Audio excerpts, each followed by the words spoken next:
Woohoo! Hello, everyone. Welcome. It's Monday night. Let's see how you're doing. Let me know who's on.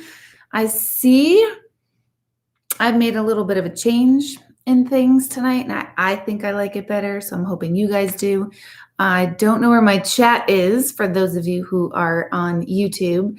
So if you are tuning in on YouTube, let me know that you're here and let me know where you're tuning in from. Whoops. That was the wrong button to press. Oh, you guys can put emojis. I have a way different screen tonight, so now I'm really like, this is different. Kelly, hello. Yay, I'm seeing people. Hello, Facebook. Let me know if you're here.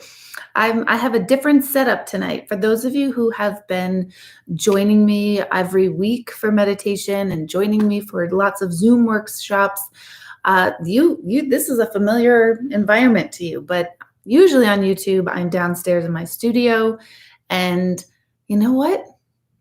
I'm over it. I'm over the studio. You know why? Hello, Kim. You're watching Soul. Awesome. Good. We're going to talk about that tonight. But I decided to change things up a little bit because I always feel like the studio just doesn't feel real. It doesn't feel like personable. And this is as personable as it gets. I'm in my bedroom, sitting in the chair that I teach all of my workshops from and where I do meditation. So welcome to my bedroom.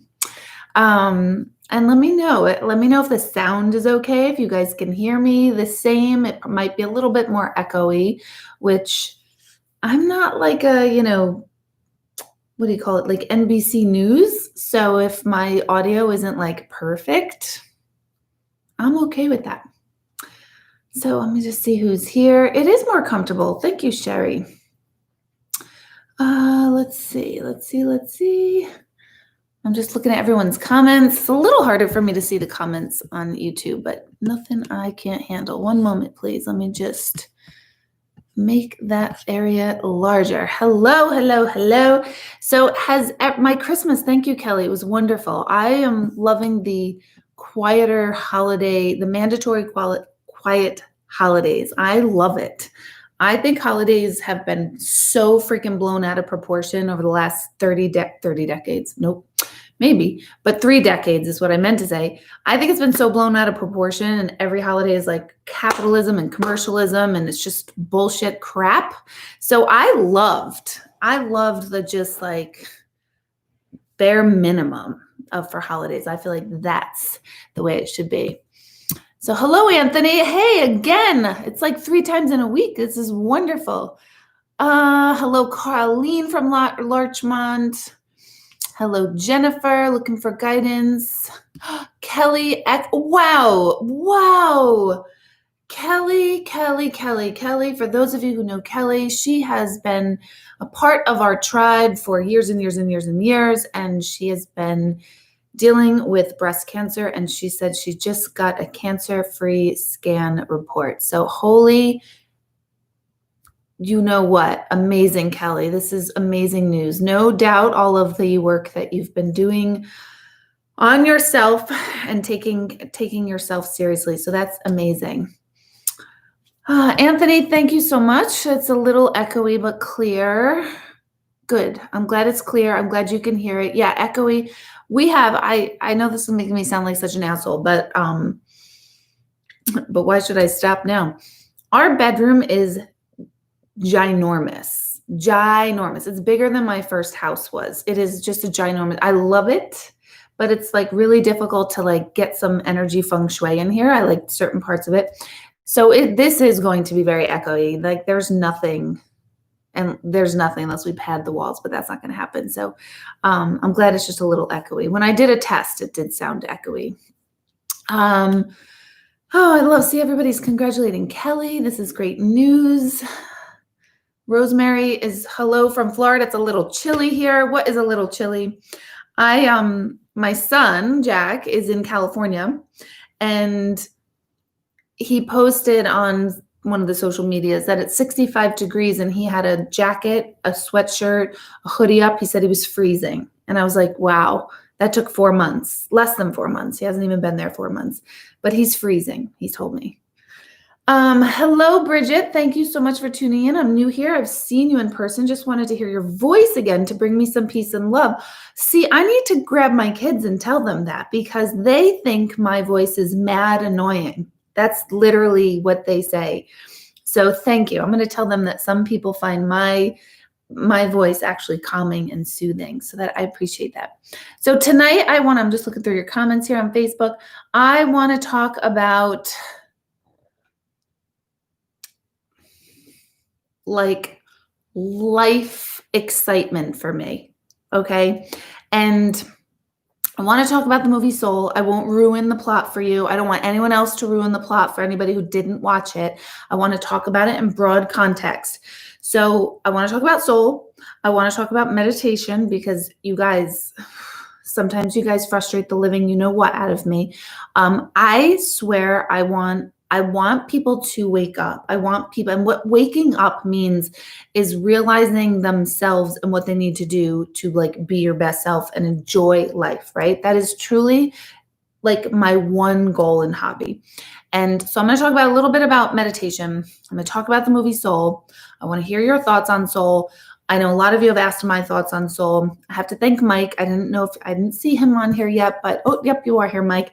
Mike is the one who posted the trailer for Soul like at least a month ago, and said to the tribe, like, oh my God, you guys have to watch this. And I would never have known about this movie because I can't turn on my television. It just annoys me. I don't like the remote.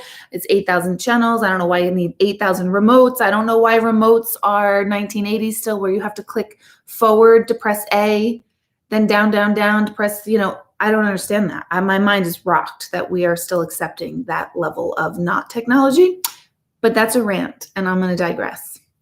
So how do you enjoy life with so much pain, Laura?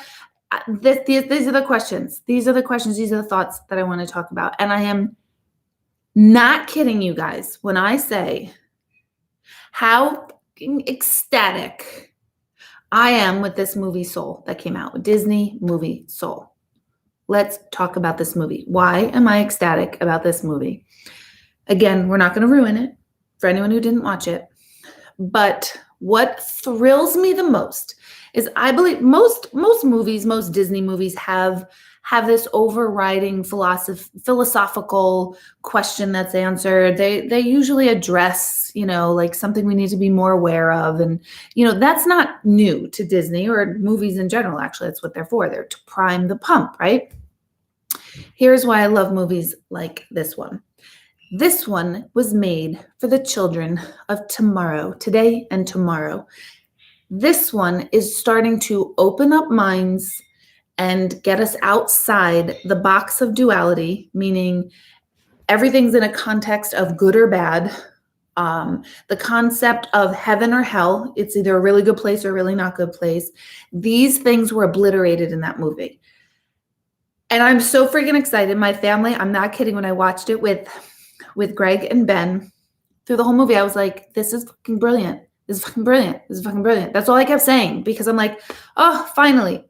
Whether you believe it or not, what makes me so excited about it is that movies prove where consciousness is at, because you can't sell a movie and have it so well received if people aren't ready for these concepts.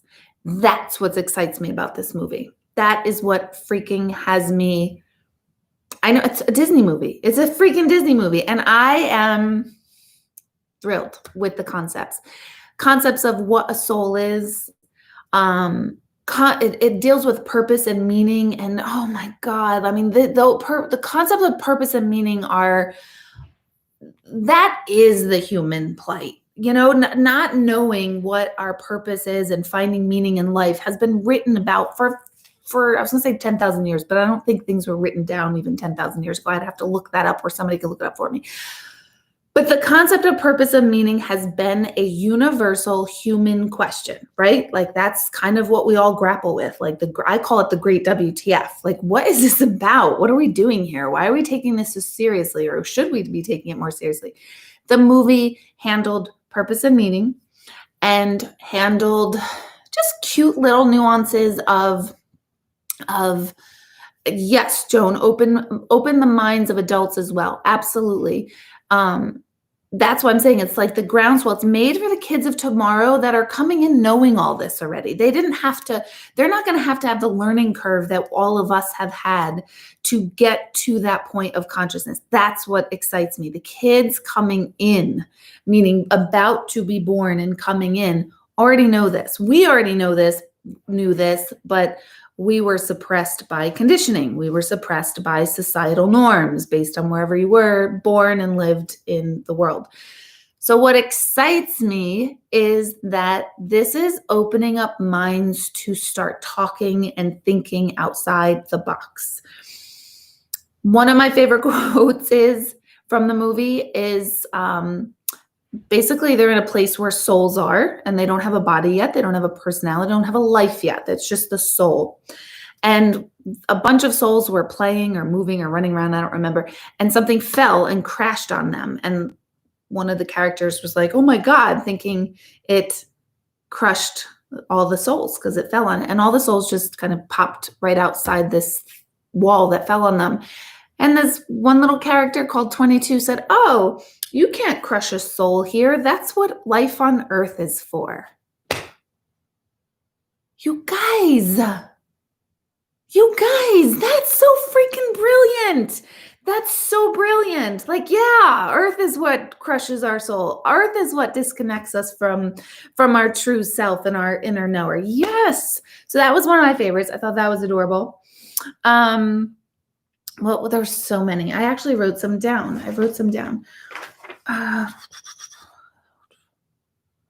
I don't even remember when this was said in the context of this quote, but it was, well, it's not great, but at least I know what to expect. So that speaks to comfort zones. That speaks to why humans feel stuck and become stuck, because we don't like uncertainty. We like to at least pretend that we know everything. And the fact is, we know nothing and we have control over nothing. And if COVID has not taught us all collectively one thing is, yep, we've got no control over the bigger picture. And we can kind of lean into that and realize like, okay, I don't have control over things. So I can then go here to figure out what this soul, what this body, what this being needs and wants in this lifetime. How am I going to show up in life? So speaks to that, speaks to your spark, speaks to your purpose, speaks to how, what we're here for, where everyone's always asking me, Deborah, what's my purpose? And many, many years ago, when I had 3 little children, I used to drive around in what kind of minivan did I have? Oh my God, Town and Country. I had a Town and Country minivan. I wanted to kill myself, like for real. And I had a minivan, like say no more. I'm sorry. And I don't like minivans. If you like minivans, that's great. I hate them. I don't like them. So I had one. I needed one. They're handy. But I had one. So I was miserable and I would just drive around and I had the littlest guy sleeping in his car seat. And you guys, when you're new mothers, you're just like, you're not moving that baby. And you just would sit in my car until the babies would wake up. So I was sitting in my car and there was a psychic named Mary O on Sirius satellite radio. I don't know if she's still on. And I called in and I got through and she had like a ton of listeners. And I asked her, I was like so excited. Her name is Mary O and she talks like this and she's like really obnoxious, like totally somebody she's obnoxious, right? Not the accents, but her whole being is obnoxious. A little like Sylvia Brown, like a little bit too abrupt type, not warm and fuzzy. Definitely not someone you want to call when you're feeling lost like I was, but I did. And I said, Mario, I just want to know what my purpose is. I have, 3 little boys, thank God they're healthy, but I just don't feel like I have a purpose. What is my purpose? Do you know what Mary O said to me? I shit you guys not. Somewhere there's a recording on satellite radio of this. She goes, honey, you're scaring me. I was like, why am I scaring you? Because I'm asking and questioning my purpose? Was I the first person to, I wasn't like, I was like, hey, Mario, I'm sitting in my car depressed.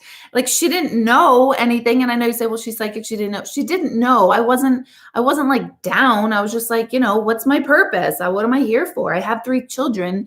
And yes, I know that's part of my purpose, but I didn't want that to be my only part of my purpose. There was other things. Yeah, scaring me. Raising those children's your purpose. And I was like, thank you. Thanks. Click. So if I ever tell any of you that you're scaring me when you ask a question, please call me out on that because that's terrible. Thank you, Kim. She says I do the voice great. So I remember it. It's like burned into my soul.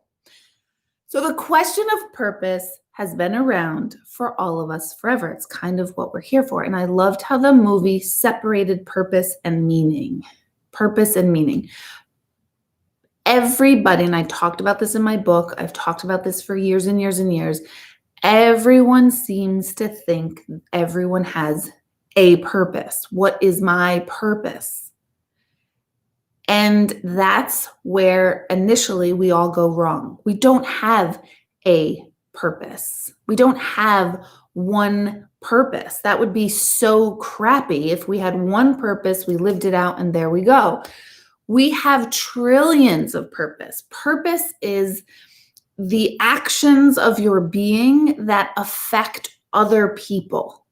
And usually when we live our purpose, meaning we take the actions from our being, from who we are in any moment, and we help someone, we enlighten someone, we make something easier for someone, we make someone laugh, we entertain someone, when we're kind of in service, but it's coming from self. When you are taking action on your being in any given moment, that's purpose. That's it. You guys are doing it all the time. So we don't have to have these grandiose plans of purpose and like, what's my purpose? And I screwed everything up and I'm a loser because I have no purpose. That's not it. You're just thinking about what purpose is and it's incorrect. We're not all going to cure cancer. We're not all going to cure COVID. We're not all going to save refugees. We're not all going to do this action that is incredibly noble for the whole world to see. In fact, most of us don't. There are a few people that create a change and it is dramatic for everyone and it is globally talked about. That's cool. And I'm not saying that you won't be that, but that's not the only way purpose works. But somehow we all think there is. We all think purpose comes in our career. The hell? That's, like your one purpose, like I'm supposed to save lives. What, every day? You're going to do that every day? Because I bet you nurses don't do that every day because they have a lot of paperwork and they've got a lot of bullshit that goes on with their lives too. So purpose are the actions that we take coming from our being that help someone else. So we're living our purpose when we hold the door for someone, walking into a store, when we stop the elevator from closing. Purpose comes from dropping off food to someone who's sick. Purpose is giving a compliment that you actually mean. Purpose is something that you're living out all the time in service to others that helps lift or entertains, makes someone laugh, lifts their vibration. That's purpose. And do you know how fucking easy that is, you guys? Do you know how easy that is? That's easy. That is attainable to all of us right now. My purpose right now is to just be talking to you. And your purpose right back at me is to actually be listening to me and commenting. We are co-creating purpose right now. Collectively, you guys might not know each other, but being together, we are creating purpose and living out our purpose. When you start thinking in those terms, one, you relax because you're not trying to go like, what's my purpose? What am I contributing to the world? You're always contributing to the world. Always. You're never not contributing to the world. Then you get to start thinking about, well, then in which way do I want to show up in the world? Most people will choose the noble path. There are sociopaths that will choose otherwise. They're rare. They're out there, but they're rare. And there are people who are so down and out and stuck in grief and depression that they may not notice. But for the most part, we all have a very obvious, clear choice to serve and show up in the world in a way that you want to, regardless of what the world gives back to you. Because I'm on a rant, you guys. I'm on a roll. I'm telling you, this movie made me so elated and so lit up. I'm so tired of my story. The boring shit of my story. The shit that happened, that went down, that didn't work out for me. I'm tired of that story. I don't want to show up bringing that story with me anywhere anymore. Like, it served me well, but I don't want to do it. I want to come from right this moment and move forward with uncertainty about what's next. So, Bridget, thank you. I'm glad you are saying that. So you are all living your purpose, but now that you know you're living your purpose, you get to consciously just decide. You get to choose. We're all adults here. I don't care if you have no money. I don't care if you're addicted to drugs, alcohol. I don't care if you've got all sorts of problems, any sorts of health issues. I don't care what it is. I don't care what you've got going on. You are serving a purpose. And now you get to turn the light on how you bring your being forward. Yes, you give and not expect anything in return. That's also true. You just, and instead of putting it in terms of giving, because that can get exhausting, because I know, especially a lot of like feelers, creatives are giving and giving and giving. Think of it as serving or offering or, putting it out into the universe. It's just your being, so that you're not drained. You're not drained. So the movie is called Soul. It's on Disney Plus.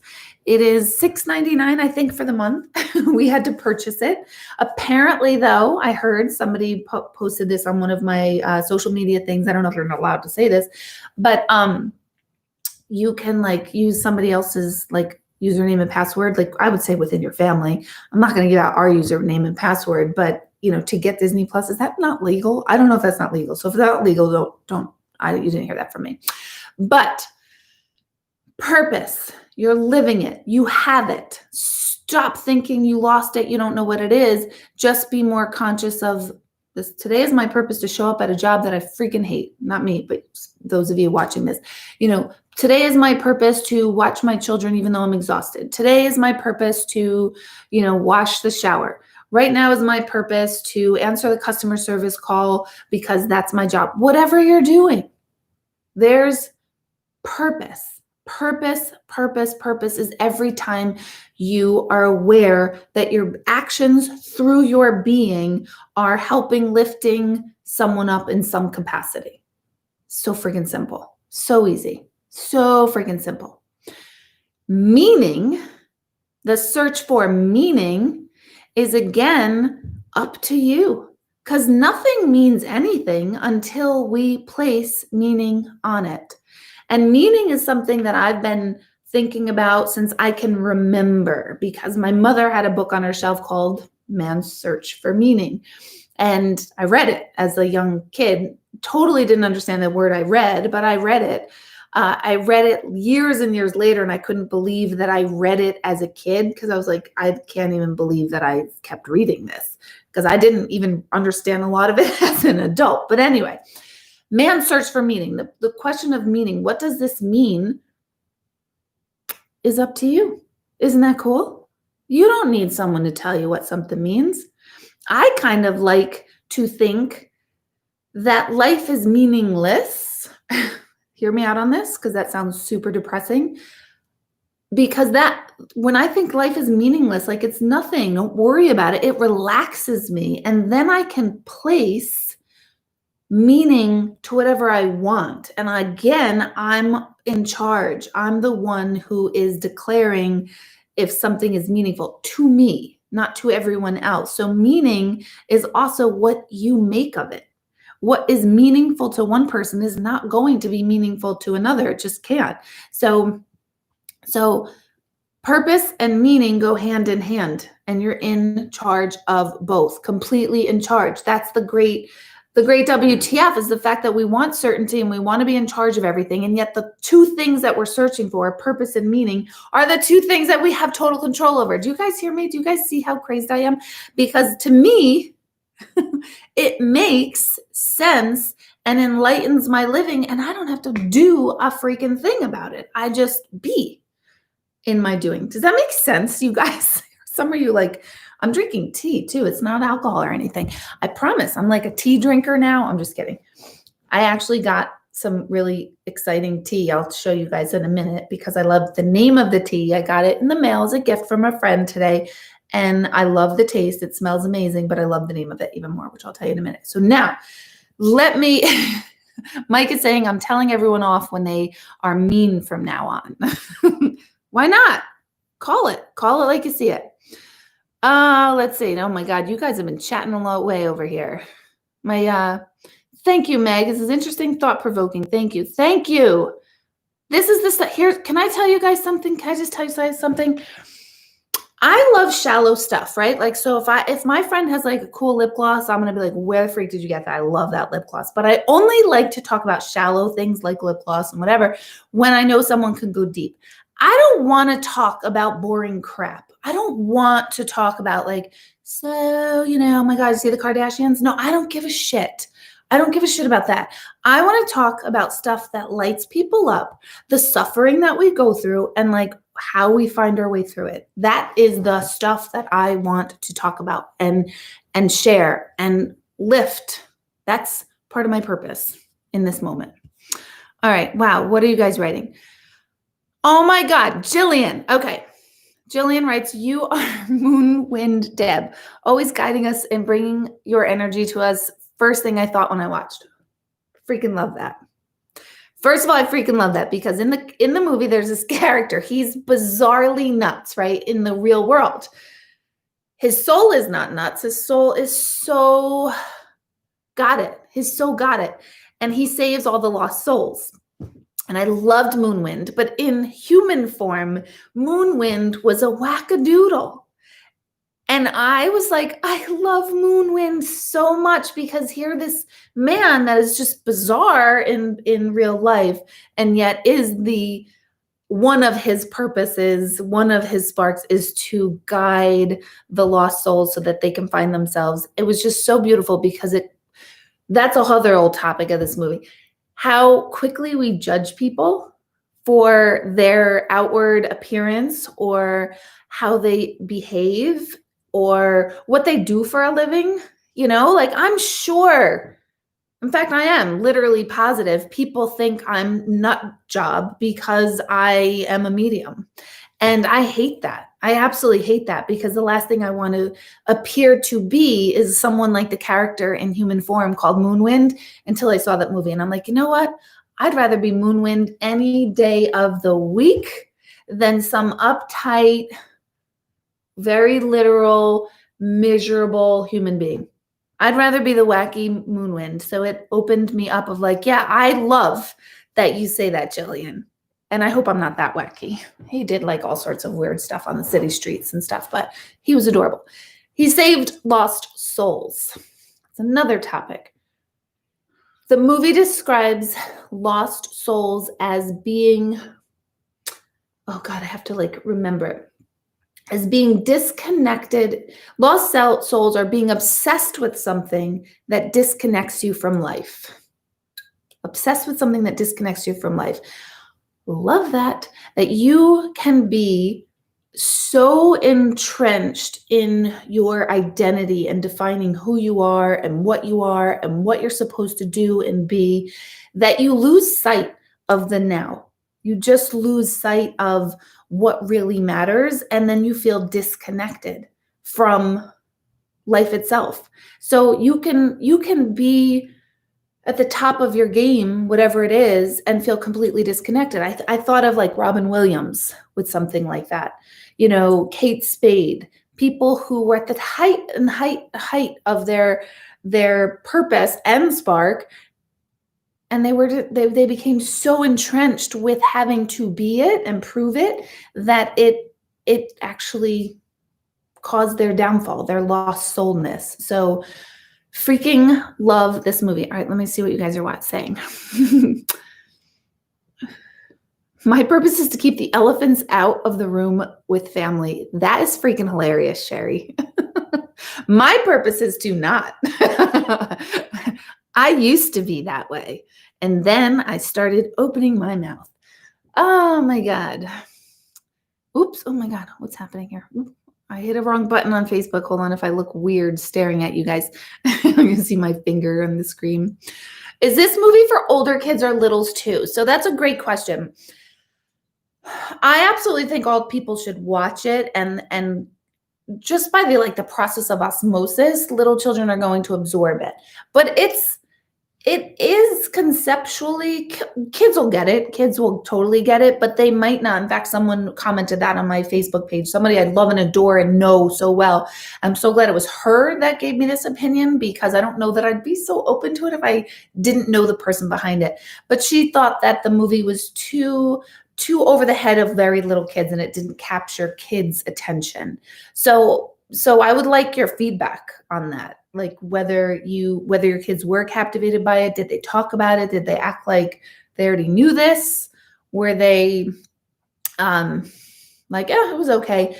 Either way, this stuff is getting in their little psyche. That's what I love about it. It's getting in their psyche. And these movies force people to start asking the questions, the soul questions, the questions of the soul. And to me, that's what I feel like has been missing in society, that we don't talk about soul questions. We really talk about stupid crap all day long.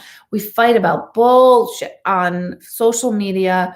We're constantly spewing opinions, and nobody's like questioning themselves. Nobody's like looking deeper.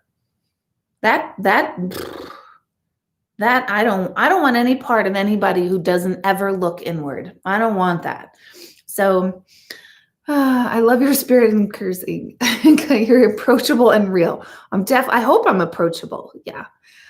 Gail, hello. Love everything you say. I'm so get it and helps me so much. Fantastic. Thank you, Gail. Good to see you on here. Hey, Mark. Hello.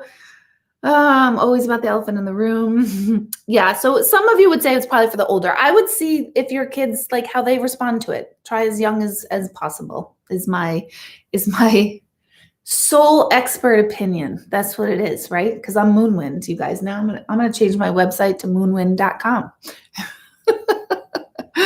Hello, Mark. Thank you.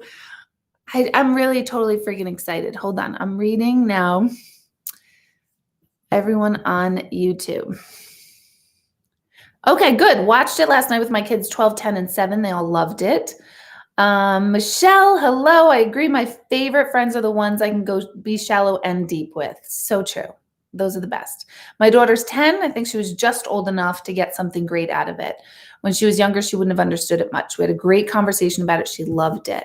I watched it with Ben, who was 17, and who is 17. He wasn't 17. He is. And he loved it. And I wanted to watch it again tonight, but we're going to wait until Chris can watch it. Because I'm like, you need to watch it. Plus, there's one line in the movie about the Knicks. And Chris has been a forever diehard Knicks fan. And so I'm like, you have to watch it. It's about the Knicks. So he's like, it's not about the Knicks. So let's see. Yeah, the Kim, that's true. The Lost Souls totally seem scary. I like that. And also I think to myself, like, I don't find anything scarier than like those creepy trees and those flying monkeys in Wizard of Oz. So I think a lot of movies have like that scary component, but I do think it could be creepy for sure. For sure. But I love the way they depicted a lost soul. I loved it. Loved it. Hunter and I agree. It's not for young children, but if the parent understands the movie and can answer any questions they may have, then it's fine. My daughter's fine. We'll watch and wants to watch. Part of me thinks she'll be totally into it. Not sure Mia got it, but Roman loved it and had a lot of questions. It was great. I love the questions. I'm so happy for the little kids. I really am. Melissa, you weren't crazy about Up. You know what? I wasn't either about Up. And it was a great movie, but I was left super sad about Up. So maybe I have to revisit Up again. All right, let's see what you're saying. World gives you shit, grow roses. What age does our form take after we die? So that's a cool thing. There's no age. There's no such thing as age, because age only comes with the body. the body ages, anything in the physical world ages, but energy isn't old or new. It just is. It just is occupying a form. So a good analogy to that is kind of like just thought itself. If you're thinking a thought right now that maybe you've had when you were 5, is it an old thought or is it a new thought? Because you're thinking it now and you also used to think about it at 5. So it's both new and old. And if you think about something in the future, is it a future thought? It's a now thought. So that's kind of how age works. There's no such thing as age. It just is what it is in this moment. The soul, the energy is what it is in this moment. In the movie, they said, I forget, they were eating something as souls and they couldn't taste it or smell it. And they were like, you can't taste here. You can't smell here. You can't feel anything here. That all happens in the body. Oh, you guys, to have kids hear this, that's why we meditate. We meditate because the whole experience of being human is to realize that we have a body that causes us to have an experience. And the way we put meaning and perception on that experience dictates our reality. So our soul, things just are. There's no taste, there's no smell, there's no touch. It just is. Everything just is. It's an experience. As humans, we have to process the experience to make sense of it. So my tea is warm and a slight taste because that's the way my body is experiencing it or telling myself that I'm experiencing it. So a soul, it just is. The experience in life comes from our senses, our 5 senses. And that's what makes reality reality, but it's only your reality. It's not everybody's reality. Isn't this fun stuff? I love it. I love it. I love it. I love it. Okay, let's see what you're writing, what you're saying. What questions did your what other questions did kids ask? That's a great question to ask, Maria. Thank you. I want to know what the kids are asking. That is a great one, Maria. Thank you. Don't forget to give thumbs up there on YouTube. Okay, let's see. Yes, Julie, definitely please watch it. Yeah, the scary and creepy does make you think and feel more. The world is scary and catches your attention. I totally agree with that. Oh my goodness. Wow, Julie, that's pretty cool that he had a dream about his mom. Your husband had a dream. If I knew 18 years ago what I know now, would I do anything different with raising your cave boys? Oh. Well, this is a great question because you want to know the truth. And my oldest is almost 20. So if I knew now what I knew 20 years ago, they never would have been born. Not because I don't want them to be born, because I never would have stayed with their father. I know that sounds terrible and it's not even meant to be nasty. I don't think I'm meaning it to be nasty. Usually I'm pretty clear when I intend to have a zinger, but I would have ran. But maybe that's why the universe is smarter than I am and said, no, you can't run because you've got these 3 amazing little souls that need to come to you. And that I do believe is 100% the reason why I ever even ended up with my first husband, who's not a bad guy or any of that stuff, just not, just that was not my perceived path. However, the universe had bigger plans for me with these cave boys. So I wouldn't have had them, which isn't a good thing. Would I have raised them differently? I think I would have been gentler on myself. I honestly is really cool. I honestly feel like I raised them really well. I'm not, and anything could go wrong at any point, and none of the kids are perfect, and we've definitely had our share of crap and stress and all that, and probably still will. But the core things that are meaningful to me, I see each one of them, they have it. They're very kids that question things. So that part, I feel like I've really done well. And my God, I could literally die tonight knowing like, wow, I did my job here on earth. Talk about purpose. I don't want to die tonight. So like, I'm just going to give that to the universe. I've got more shit to do. But yeah, I don't think that I'd raise them terribly different. I definitely would be easier on myself and less like freaked out as a mother thinking I'm constantly ruining them, or I'm not enough, or I'm not good enough, or I screw something up.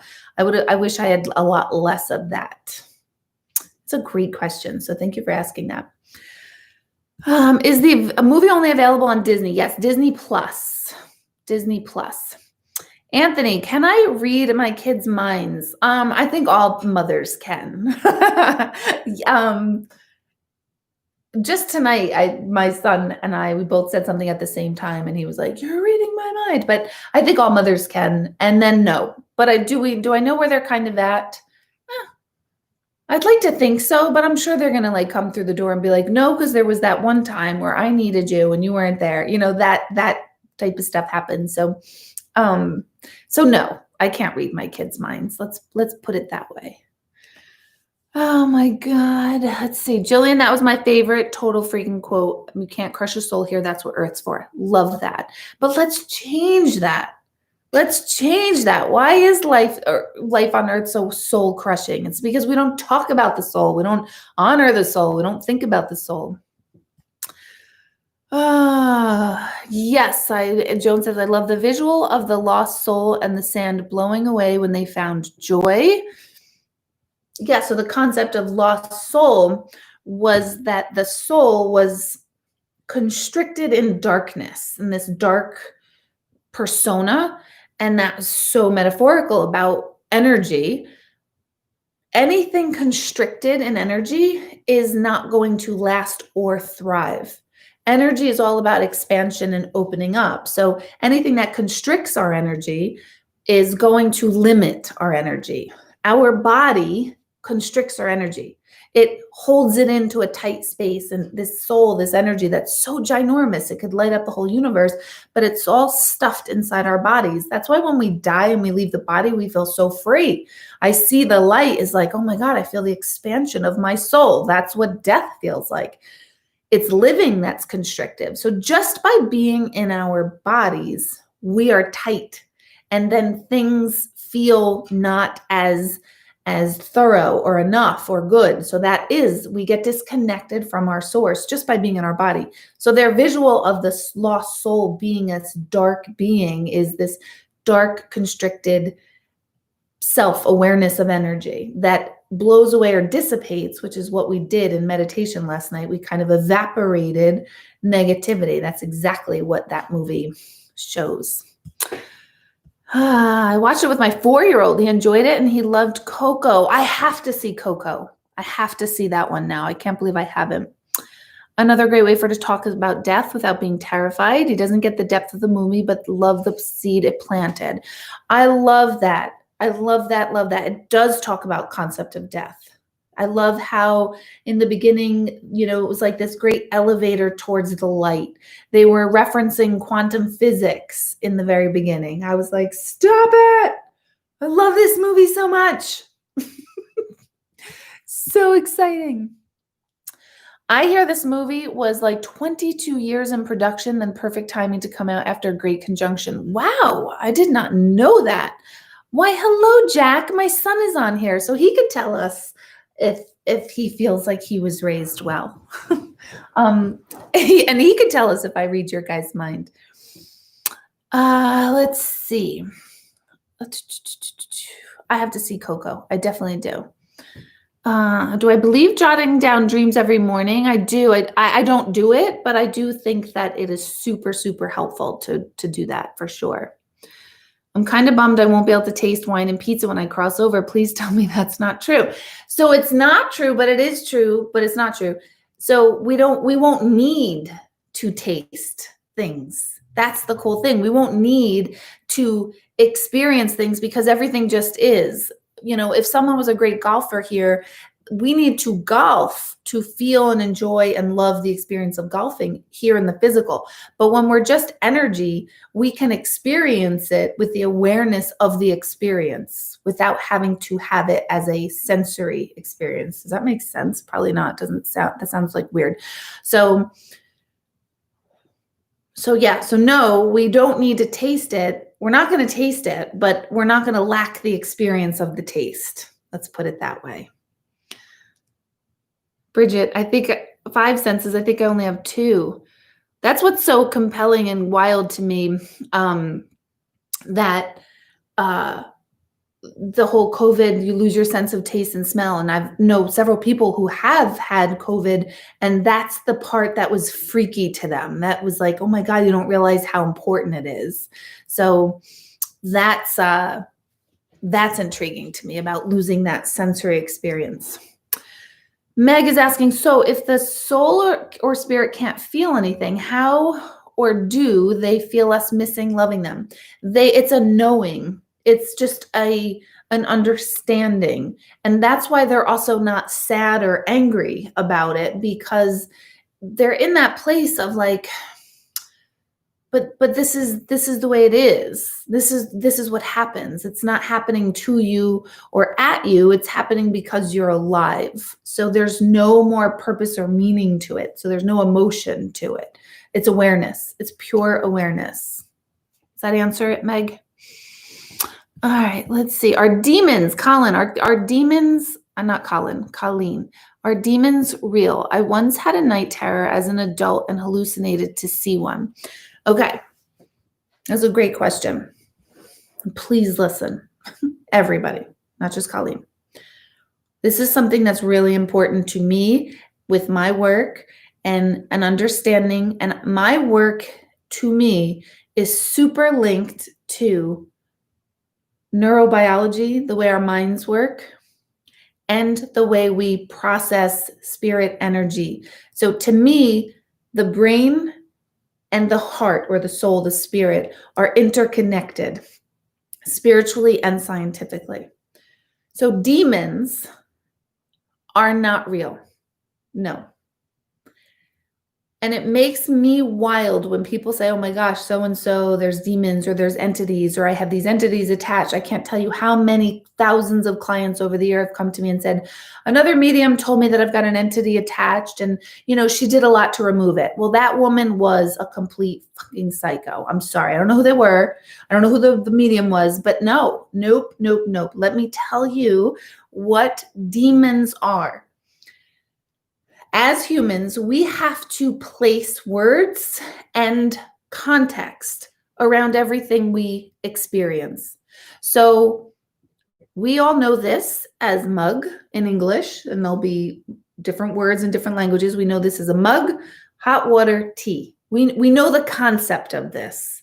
We called it this. We created this to be an experience, and we called it, once we had this hot, warm drink in a mug, we call it drinking tea. So we described an experience and put it into a context. When matters that are larger than something obvious of a cup of tea, matters of spirituality, belief, fear, religion, love, those are more difficult concepts to put into something concrete, but we still tried our best. And so demons are a description of something negative in our life. To me, the problem with demons has always been that people place demons as an entity outside of themselves. And what is more terrifying of some demon or entity outside yourself is that you are completely rendered powerless over this thing if it's outside yourself and you don't understand it. And there's question about what a demon does and is, because conceptually we can't quite explain it. But my understanding of demons is very different, and yet to me makes so much sense. So I hope I make it make sense for all of you, because deep psychological healing can come from this concept. Demons are a negative thought process. Where did it come from within you? Maybe it was one experience. Maybe you were, I'm using the word hijacked is coming to my brain, but like mugged, maybe you were mugged. And from that experience, you developed this fear of, say, dark spaces. And then what the brain does is it doesn't say to yourself like, hey, Deb, you're afraid of dark spaces because that one time you got mugged. The brain starts to process fear and tries to put the energy of fear into a category so that the brain can think it can predict it and keep you safe. The thing is that a lot of fears come from the unconscious or early on and you don't remember it. So a demon is a negative thought process or a fear that's latent within you that pops up within ourselves. So demons, the concept of demons as an external entity that's going to harm you and do ill will, it's an internal awareness of negativity that you can't and don't place. And so it takes over. It takes over that negative thought. So obsessive compulsive disorder is a demon. Feeling completely paranoid is a demon, meaning not some creepy like entity. It's a thought that you cannot get yourself, a thought pattern that you cannot get yourself out of that ends up making you feel constricted, small, and afraid. So demons are healable because they're within you, coming from somewhere. Isn't that fabulous? Does that make sense? I love that awareness because then again, to me, my job is never to make anyone feel like they need someone else to sort stuff out for them. And over the years, 20 years of doing what I do, I take that unbelievably seriously, like unbelievably. I sit with every person and they are like this divine energy that is seeking and searching something. And I never take that for granted ever. But I don't want people to feel so lost and unempowered and disconnected that their only hope to feel something is by someone else telling them what to do or who to be. What I find way more fulfilling and way more fun is when I see people taking the steps to learn and the lights go on for themselves and they start living lives that they love. And it's simple. It doesn't mean all of a sudden they have like 12 yachts or could, but it doesn't all of a sudden mean that. It means like, oh my gosh, they're like so happy in their self, their soul. They like their journey. So with that whole concept of demons, if someone were to tell you this demon's outside of you, I would never leave my house, but then that demon could get in my house. So it's a psychological sick problem that people handle demons in the way that they do. Religions have done a psychological number on people by describing and talking about demons in the way they do. So let's upgrade our thinking and get out of, 2000 years ago where people were ruled by that sort of fear, because we're evolving, because the movie Soul shows it. We're evolving past these old constructs of good and evil and heaven and hell and, righteousness and not righteous. We're getting past all that. We're finally realizing, wait a minute, that we are like multi-dimensional energy beings. We are not just linear living. And demons, angels, all of that comes under the category of duality. So what does that do for angels? Same thing. What is angels? What are angels? They're not outside yourselves. They are inner reflections of a positive, a loving energy force. It is you're activating that part within yourself when you're praying to an angel. So angels exist, but they're not outside of you. They're the highest part of you, or one of the highest parts of you. So it goes both ways. So if demons don't exist, angels can exist. But demons as repetitive, terrorizing, fearful thoughts that keep going on in your head over and over, it's the same thing with angels. It's a positive, loving, generous, abundant, prosperous, giving, health fulfilling thought activated within your brain as well.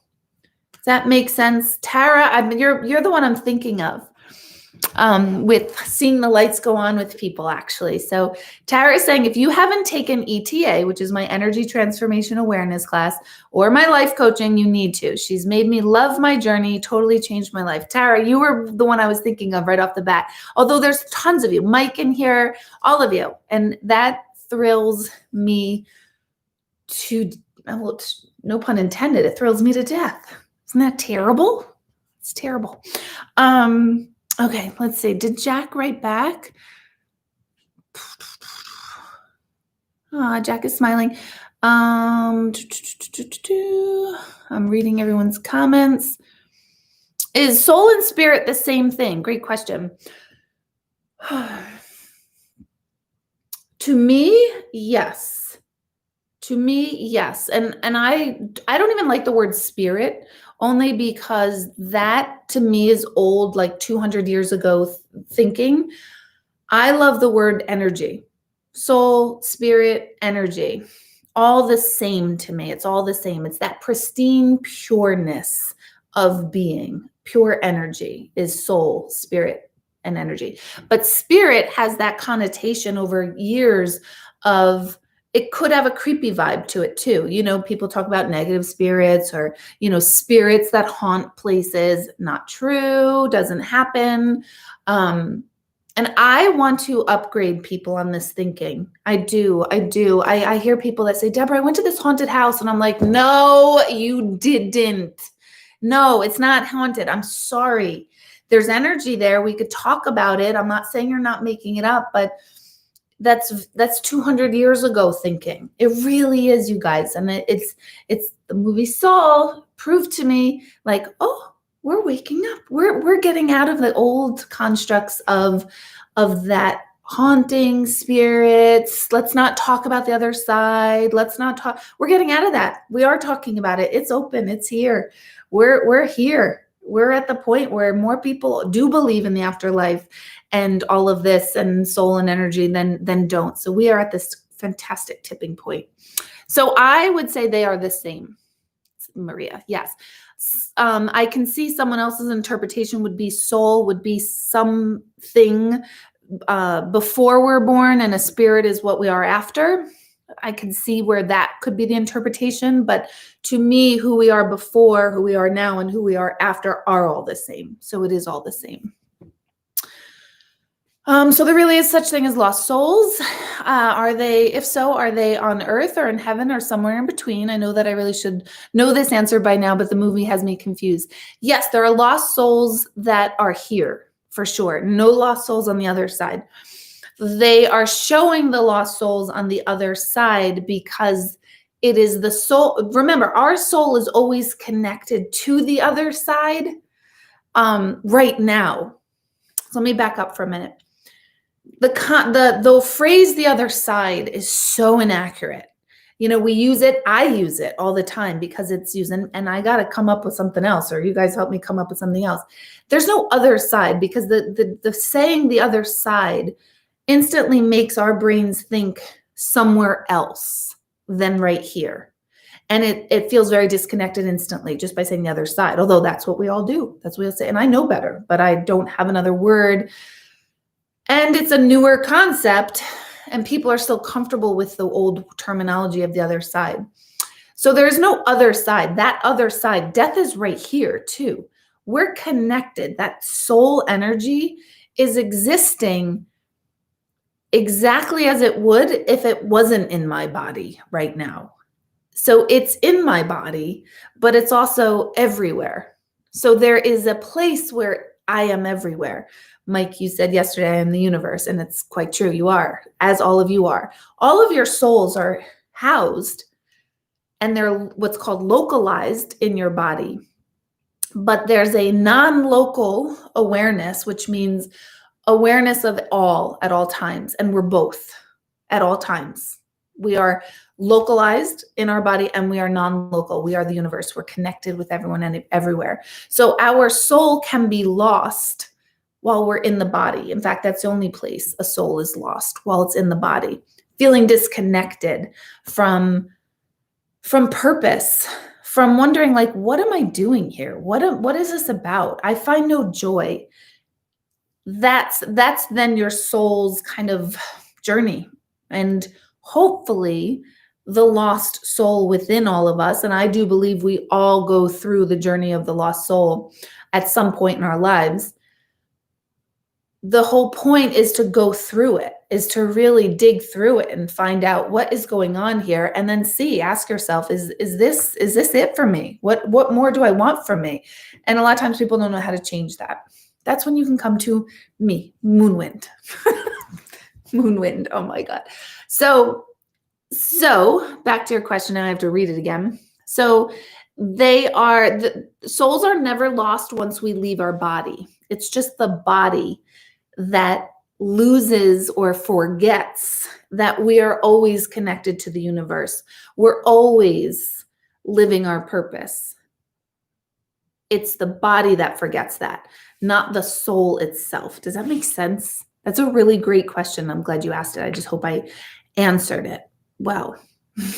So let me know. Who asked that? Diane, you asked that. So let me know if that's clear, or anyone else who has other questions.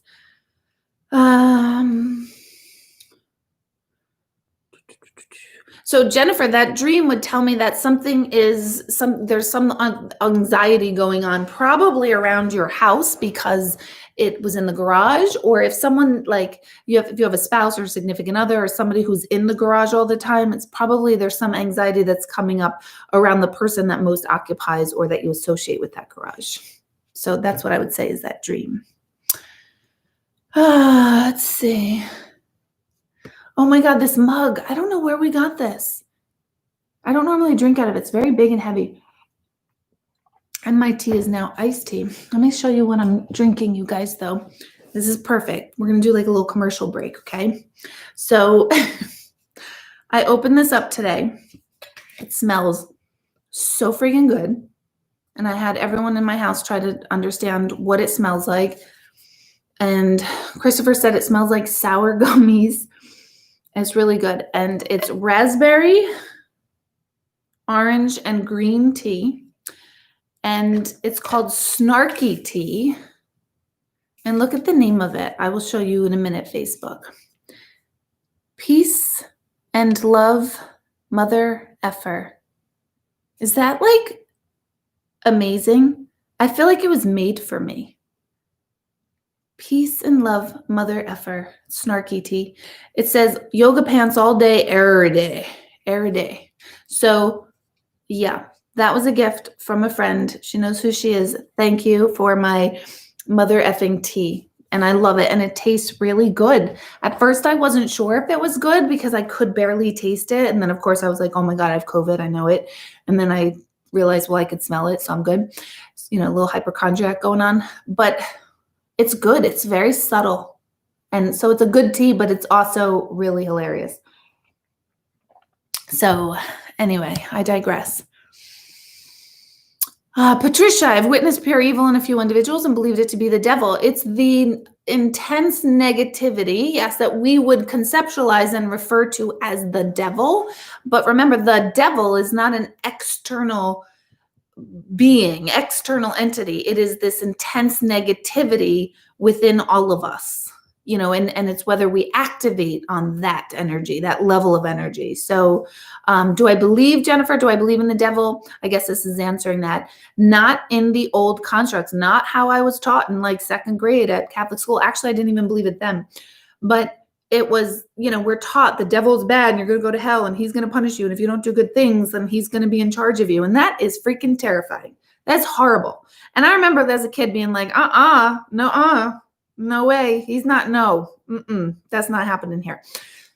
The devil energy, the demon energy is an intense negativity acting out of our being from the dark side of ourselves, which we all have. We all have the dark side. It's just how much of it do we activate and how often do we activate it?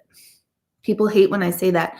I always say inside of all of us, we have a Mother Teresa and a Hitler. Every single one of us have both energies within us, and we're somewhere along the spectrum. And hopefully we fall, closer to the good, the loving. But sometimes we go to the negative. I don't think most people are as nuts as that individual was, but we all have that within us. And people argue that with me and get so pissed at me. And those are usually the people that have the most to hide, the ones that argue that with me. It's been 20 years of it, and I'm like, all right, you don't have Hitler in you. Okay. I know that I do. I know that I have that level of negativity in me, and I thank the universe that this lifetime I'm not choosing to mostly activate out of my dark side. Moments I have that, like, ooh, let me be passive aggressive. I don't kill people, but I have, we all have that snarky negativity in us, and it shows up at some point in our lives or another. We all know it does. And if you're telling me you don't, then you got some work to do on yourself. I meet a lot of people that go, I'm like the most spiritual, peaceful person. And I'm like, I'm not going to ever be your friend then ever, because you scare me. Because even Mother Teresa didn't think she was Mother Teresa. You know what I'm saying? Even Gandhi wasn't like, I'm Gandhi. I'm freaking amazing. He wasn't doing that. He was fully aware. They're fully aware of the propensity of negativity within themselves. These are good questions. Mike said, I definitely have demons. So you have perpetual negative thought processes. Expel the demons, Michael. We're going to work on that next. We're going to expel the demons. Let's see.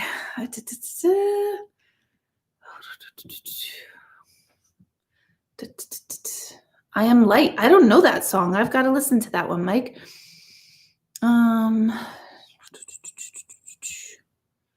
Very good, Colleen. Exactly. That's great, Joan. Thank you. Joan said, you are always saying your loved ones that have passed, they've got the good spot. I always say, they've got the good spot. She said they have the great spot. So let's call the other side the great spot. Let's do that. Can we start collectively talking about that? Post it on your social media. Joan and Deborah and the whole tribe. Now we call it the great spot. Stop with the other side. It's not over there. It's within here. So yes, I love that. They've got the great spot. I like that even better than the good spot. Let's see. I think I love my soul. Poor thing is hung in there with me. So true, Maria. Isn't that so amazing? Your soul loves you. Your soul loves you. It's like, oh, geez, what more can Maria take? So with all the turmoil today, if souls are connected to the universe, is this why we are feeling so hopeless and distraught lately? Like taking all of it in is making me feel heavy inside. Yes. So this is why I say that COVID has been the greatest spiritual awareness awakening in modern history. I mean, I think of all human history, to be honest, but 7 billion people on the planet suddenly realize that something that occurs in one part of the planet will occur in all parts of the planet, and that we truly are one. And we cannot operate as separate entities anymore, that we are a connected universe. Even though we heard this for decades and decades, we're realizing it now, that we need each other. We are finally understanding the ramification of separation. And so what's happening because of COVID is actually like a little micro example of the perception of what happens to us when we become human. When we're human, we are disconnected, or the illusion that we're disconnected from the source, from this perfect, pristine energy. Thing is, it's here all along, right? But we forget that because we start living out of our identity. Meaning, I'm Deborah, I have 3 sons, engaged to Greg, we have this house, we live here, blah, blah, blah. That becomes my identity, and I live out of that and forget my soul, my bigger connection. And then that causes that whole lost soul syndrome. So what's happening with COVID is we are disconnected from each other, from the whole, and we're starting to get heavy and realize, this doesn't feel good. So it's a micro version of what's happened to our bodies and souls. Yet it's waking us up. It's making us realize like, wow, I got to do things differently. I don't need to do so much as I need to be more. We're uncomfortable with not doing anything. We're distracting ourselves with doing, and not finding any joy or more joy from doing. Now we're kind of forced to go, oh, when life returns to normal, how are you going to approach it? When life returns to normal, I don't think it's going to return to normal, but when life changes back to something that we feel more familiar with, how are we going to react and behave? And again, that's yours to answer, no one else's. So yeah, Greg just posted the link for the snarky tea. Isn't that great? Yeah, my friend Jonna got this for all of us, and I love it. I love it, love it, love it. So, okay, can the dark side just be a thought that you can release? Totally. It totally can. Yep. The dark side, the dark thoughts, the demons, the negativity, however you want to call it, because everything we word is created a construct. Yeah, we can go, you know what? I'm tired of this. Like before when I said, I'm tired of I don't want to carry my story around. I don't, for a very long time, I was really heavily carrying a story, and I don't want to do that anymore. I love my older self. I love all the experiences I went through, but I really don't want to draw on them anymore for my personality. I'm right here now. Today, this moment, have no idea what's next, but I'm right here now. I'm not living out of the positive or negative of the past. So yeah, in psychology, it's called the id and the ego at war against each other. Gotta love Freud, freaking crackhead. Seriously though, that man was so brilliant. He really was Moonwind. And they referenced Freud in this movie too. I forget what they said now, but they did reference Freud in Soul. Okay. Jennifer, I like that you like that. Even Mother Teresa didn't know she was Mother Teresa. It's true, though. She had no idea. She had no idea. She wasn't just look at me, I'm freaking Mother Teresa. She knew. She would get pissed when people wouldn't show up or do what she needed them to do. She had anger. She had sadness. That's probably what motivated her to fight even more for justice for her people. Oh, good, Kathy. I can't wait till you see it. Let me know what you think of the movie Soul. Do all living beings have souls? Yes, they do. Our humans, so you know the phrase I know in Christianity you hear, is it just Christianity? Is it in the Old Testament? I can't remember. I think it's in the Old Testament, so several religions. We hear that we are made in the image and likeness of God. That doesn't mean God looked like us. That doesn't mean that. That means that we have the ability to be aware of our creation, where a rose is not aware of its roseness in contrast to the sunflower. The rose is just a rose. It's not aware that it's not a sunflower. It's just being a rose. Humans are aware that we are something or are not something, and we can do things and create things or not. And that is what the energy of God, the universe is that creator with awareness of itself. And there's a quote, I know Deepak said it. I don't know if he's the original one who said it, but he said, basically, we are the universe looking back at itself. Isn't that great? Because in the movie Soul, they said, hold on. Yeah, when 22 entered into a body, she said, I can feel myself feeling myself, which was such a brilliant line, because that means that I'm having the awareness that I'm a person. So we are the universe looking back at it ourselves. We are the awareness of the universe itself. See why I love this movie? I think society in general doesn't talk about the soul because many don't believe in it, and or because it's linked to death, which many fear. It's possible. It's definitely linked to, we still hold firm to strong religious beliefs. And I have nothing against any religion on this planet, not one. I think they're all amazing, or their intention started off amazing. It was to me, religions were humans' way of trying to conceptualize and put into concept all of these spiritual concepts, and they emerged as a religion. But it's time we start questioning that and going larger and deeper, and not just staying stuck with one set of beliefs that have been around for 2,000 or 5,000 or 10,000 years. It's outdated. It's outdated. We don't live in caves anymore for the most of us. So we evolved. We evolved according to our conditions and our experiences and our evolution. It's time to evolve our spiritual awareness. It's time. It's been here. And some people, I get people, not often, but enough, who, will say that I'm the devil because of what I do and all of that. And I wish I could say I pray for them and wish them well, but I don't. I'm just kidding. But I in my mind is like, okay, if you really believe that, that's totally fine. But do you believe it because that's what you were told? Or do you believe it because you had a journey within yourself and you arrived at that? To me, there's a difference.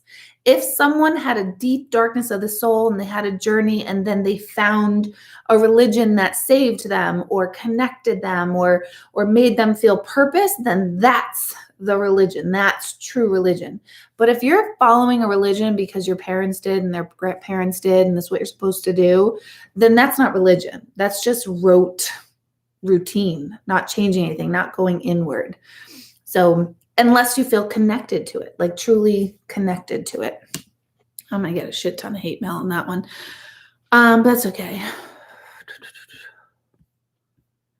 Right, Mike? Imagine roses with different personalities. Isn't that great? None of them you don't see roses being like, look at you. Oh my God, you only have 2 thorns. I got like 12.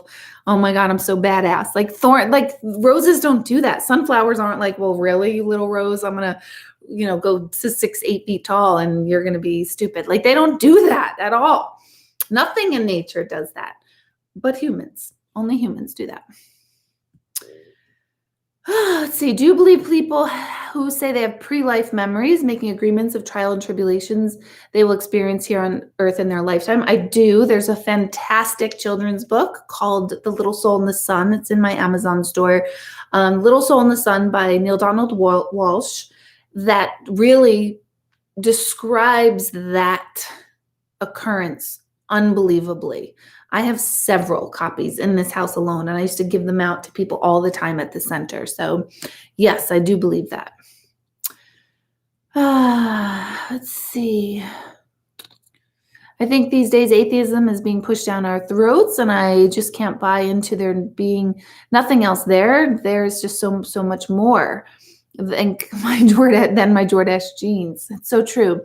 You know what? There is just so much more, and we can call that God, the universe, or not spiritual at all. But there's something going on. Maybe someone doesn't have a spiritual context to it, but we did get here somehow. So that to me is pretty remarkable and amazing and worth thinking about. So, and I understand atheists. I actually really do, because in my mind, and this is my opinion completely based on no facts whatsoever. So if you're an atheist, I would like to have a healthy conversation with you and not get blasted. But to me, I feel like an atheist would be upset more by religion, because religion is trying to push one thought process. All religions are trying to push one thought process, other than Buddhism, or most of Buddhism. So as somebody who is discerning and does like a little bit of science involved, I could see being atheist in contrast to don't tell me there was this man and he sent a lightning bolt down to the earth, and don't tell me about a man that wrote on tablets and then established this world way of how to behave to people as an act of God, as a sense of God outside, is this old man. So that I can understand, that I could get, but I do think there's something so much bigger than that. You guys are so great for staying here. Thank you so much. Let's see. We're having some, what's going on over here in Facebook land? Let's see. Hold on. One moment, please. I can't read. And is someone trying to get clients in here? Will you go ahead? Go ahead. You just answered my question about demon self-made. Can we say that's anxiety? Yes, we can say anxiety for sure. Let's see. Oh, I didn't see anybody being inappropriate in here. I would love to have addressed that. Are they still here? Demons be gone. Exactly. Do spirits have concept of time? Let's see. Hold on. My eyes are burning.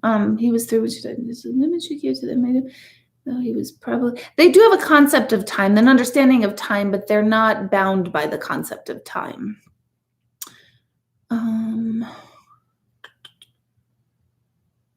Someone who is continuously sad over the passing of a family member, does the one who passed know this? Yes, they do, but they also know it. They know it as a part of your process and their process. So it's not like they are upset about it. They just know it's what comes with the territory. We can't not be upset when someone passes. It's not going to happen. So yes, they're aware of it. They don't like it, but they're not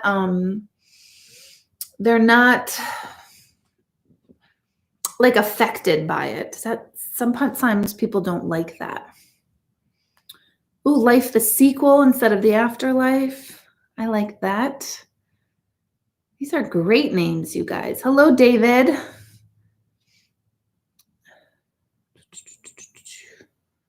Do you think our spirits are able to identify each other when this? Yes, our spirits will absolutely, Jeffrey, recognize each other. And it's not, what's so cool about that is we will recognize each other not from a visual, because we won't have bodies. It's not like that.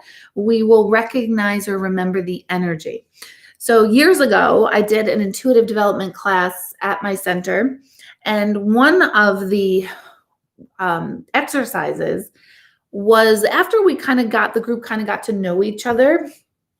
We had one person sit in a chair in the middle of the room, kind of blindfolded, and I would have someone else in the room. Everyone was in a circle, and I'd have someone else in the room just stand gently, approach gently behind the person with the blindfold. And for the person with the blindfold to just feel the energy of the person behind them. And they were able to identify who it was. And these were strangers. You just know energy. As you learn energy, you know energy. So yes, when we pass, we will absolutely recognize each other, but it's really a recognition of the energy. Okay, let me come here.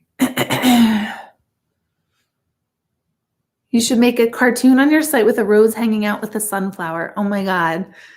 Have the sunflower be all like nasty, like you little short little rose bush, that'd be great.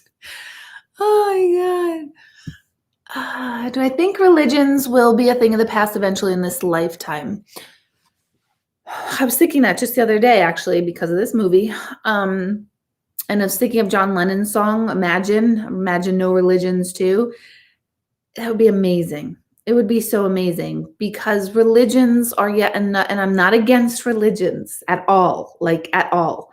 I'm against the way we just rotely do what they say without feeling connected to it. That's what I don't like.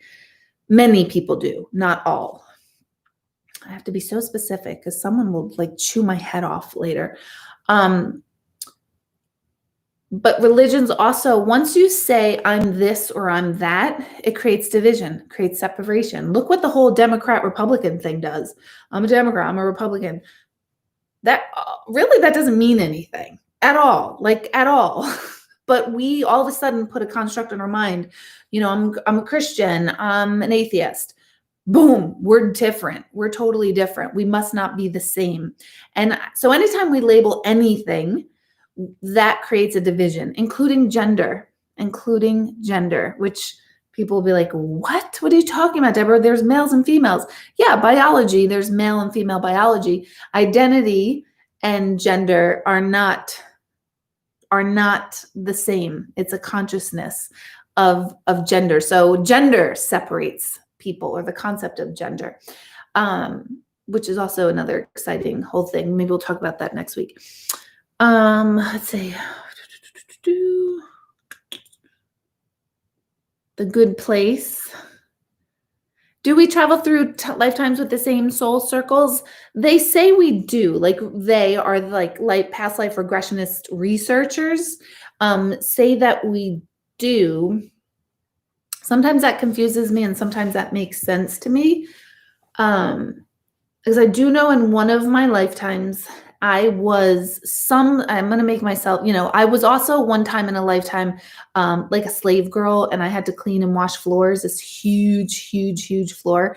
And I was like a peasant, and they were not nice to me. So when I say this next thing, I'm not trying to like elevate, like I was a healer, because everybody was like, freaking angel in another lifetime. But I did experience a lifetime where I was in the middle of a desert. I was living in like a tent-ish like thing. I was old man, and I was like the shaman. I was like the healer of this tribe in the middle of the desert. I have no idea what desert, no idea where I was. Died pretty old. And I remember in that lifetime, they said to fast forward to like the moment you died and left your body. And there was tons of people in the desert waiting for me to die and sending me off. I sound like I'm full of myself. I know I'm not, because I was a peasant girl. And then this lifetime, I refused to wash floors because I hate, because, I don't want to be a peasant girl anymore. I digress. So in that lifetime, so I wonder, like hundreds of people, maybe thousands, I don't know, were outside the tent to see my soul go. And I felt that. And that intrigues me, because I always wonder, like, oh my God, are those all my like today clients? Or like, is that what everybody is? Like, you guys were all part of my tribe before? Did we do this before? And another time I was probably a murderer. I haven't thankfully regressed to a murderer lifetime yet. But so yes, I do think we all do travel with the same soul circle. Let's see. Hello, Eileen in Vegas. Oh, I'm so glad, Bridget. You made my soul peaceful. Adults have you as a resource. Who or what do you recommend for children? My 5-year-old nephew has lots of questions. I'm trying my best. Because use assistance. Thanks, soul. Couple of books that are great for kids. These are all in my Amazon store. So somewhere there's a link to Amazon store. If you can't find it, let me know and we'll just repost it. The Little Soul in the Sun by Neil Donald Walsh. And then the second book to that is The Little Soul in the Earth. That's a great book. My all-time favorite book about death is called The Fall of Freddie the Leaf by Leo Buscaglia, Busglia. Again, it's on my Amazon store. Another book called, oh my God, Hope for the Flowers. Hope for the Flowers. That's going to be a hard one to find. It will not be in bookstores. And it's limited print. Actually, I don't think it's in print anymore. So it's by Trina Paulus, like Paul with a US at the end. That one is great, about the great search, the great human search. That's a long book. It's really more for adults, but I do remember reading that over and over and over as I was a kid. So it's semi-illustrated, but it's really great for adults too. What else do I have on my Amazon store? I have to think what else, but you could go to Amazon store and there'll be more things listed there. And then just keep exposing your kids to a lot of different things. You know what I mean? Just don't, if someone is raised Catholic, that's great. Be raised Catholic, but then have them exposed to Judaism, have them exposed to Hinduism, have them exposed to science, have them exposed to so many different things so that they can start to make the searches as to what feels right to them. That's what's really important. And then Mia is a 5-year-old and she likes to come in and check in on me, right, Tara? Let's see. Oh, Greg's posting the Amazon link. So perfect. Jen, that was a fun class. That was a fun class to do with the intuition. I'm doing more intuitive development classes. I don't know, have dates. First, I want to get the dates for energy transformation awareness, which is my deepest class. That is no joke class. That is super intense. We do it on Zoom now because of the condition of the world. I love it. I love teaching it. I love everything about it, but it's not easy. And I limit that class to maybe 12, maybe 14 people, but I doubt 14. We'll see who the makeup is, but I'll announce dates shortly. I'm trying to think of what other books. I don't know. They're on my Amazon store. All right.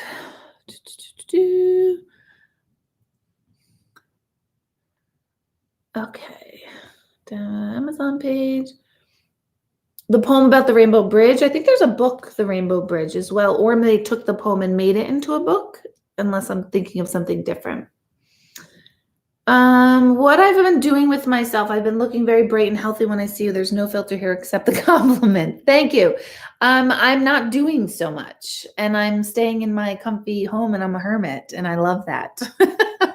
That's what I'm doing. Oh my gosh. I agree with that. We need to do away with the parties. Republican, Democrat, there's a first division. Totally.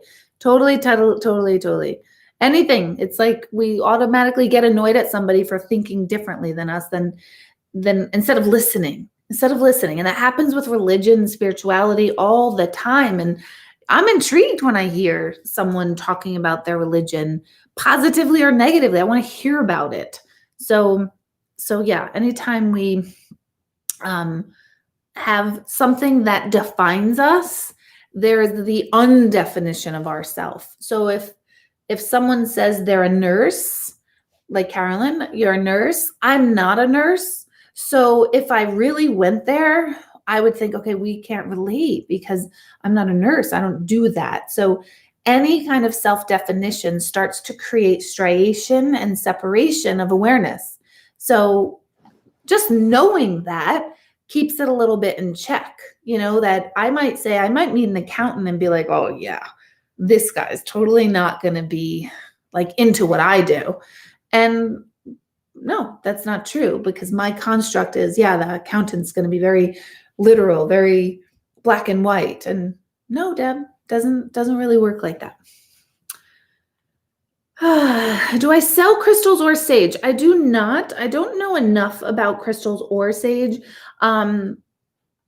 I don't even know good references for that. I'm not a big crystal person, and I don't like the smell of sage. Everyone does always think that I do. I do like incense. I haven't lit it in a while, but only because I have my pine scented candles throughout the entire house, because that to me marks the holidays. But sage to me, I don't like the smell of it. So instead of sage, if I need to feel like I need to clear energy, which I don't feel like I need to do all the time, but ring bells. I ring bells to clear energy. Just clears it's like a sweeping of vibration in a room. Let's see. So meditation, let's talk about this, you guys. So people constantly talk to me. I want an appointment. I need to know what to do. I need to know what to do. I am every Sunday night, I do meditation. I not 7:30 to 9, I'm reading and trying to think at the same time. That's not a good thing. 7:30 to about 9 o'clock every Sunday night through Zoom. It's recorded, so if you can't make it live, you'll still be able to get it. Please consider joining the meditation group. Please.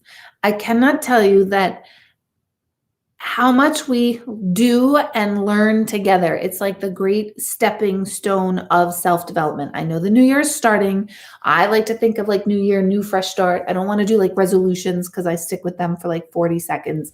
But entering into a new awareness, a new consciousness, a new stage for yourself, please sign up for one of my meditation classes. I will make it very accessible to you.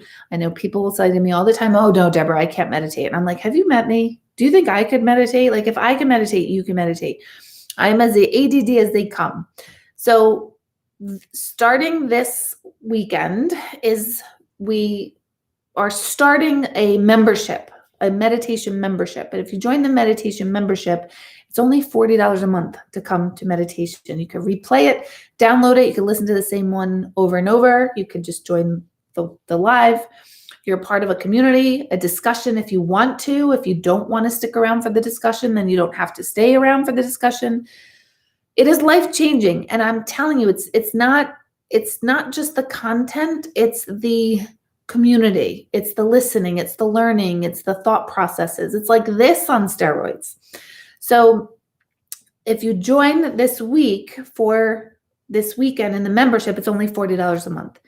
If you just go month to month, it's $50 a month. If you just want to go week to week and join by the week, it's $15 a class. So it's not life-changing amounts of money, but it is unbelievable. Please try it. Please tell your friends.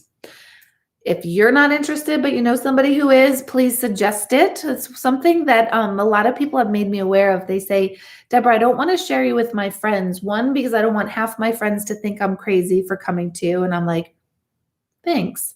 And then two, they'll say, but I don't want to share you because you've done so much for me and I don't want my friends to benefit. And then if I say that, then when you say that, then I say, then I haven't helped you enough yet. So please consider joining meditation, 7:30 on Sunday nights through Zoom. Totally safe. Nobody's going to catch COVID from each other on Zoom. So we have so many questions. I am getting, let's see, meditate. I have an amazing brain. Hang on a second. Someone just wrote, I have an amazing brain. And I have to say that out loud. Melissa, thank you for that. Thank you. I have a very busy brain. I will definitely agree to that. I have a very busy, nonstop, constantly searching, observing, wondering, questioning, feeling brain. That I do have. Amazing? I don't know. But you say it, I'm going to say sure. But I have all those other things. Let's see.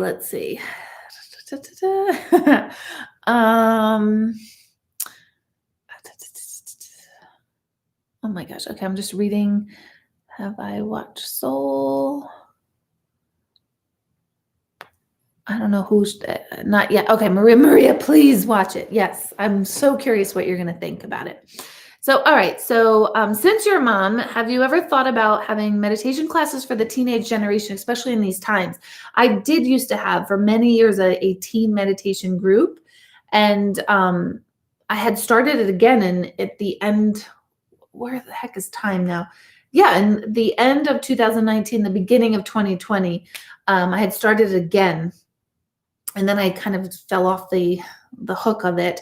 I don't know how well I would be with teen meditation by Zoom because I know a lot of kids don't want their cameras on and it could be awkward. Although I did do a meditation with a class at NFA and I sobbed afterwards, absolutely sobbed over how beautiful these kids were and insightful. Nobody had their camera on.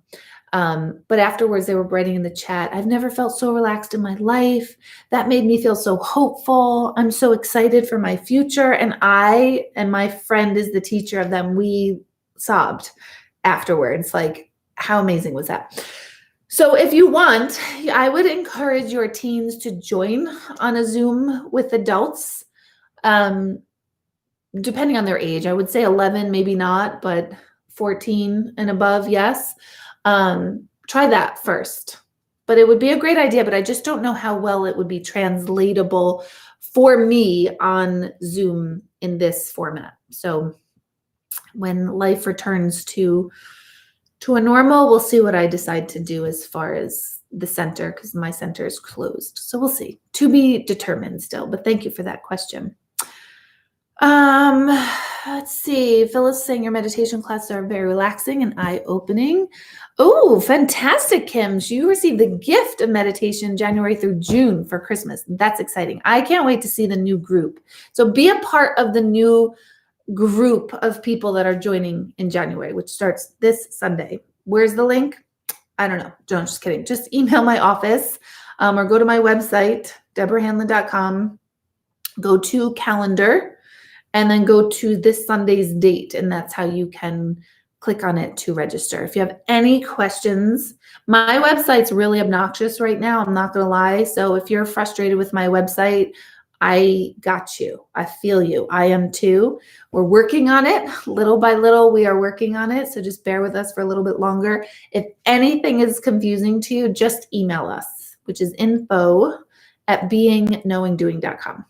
So, all right, I'm going to end here. We went a little bit late. No, a little. We're pretty good. So thank you guys so much for sticking around with me all this time. I love that, like, if I'm talking, you are listening. Like, to me, that's just like, really? Thank you.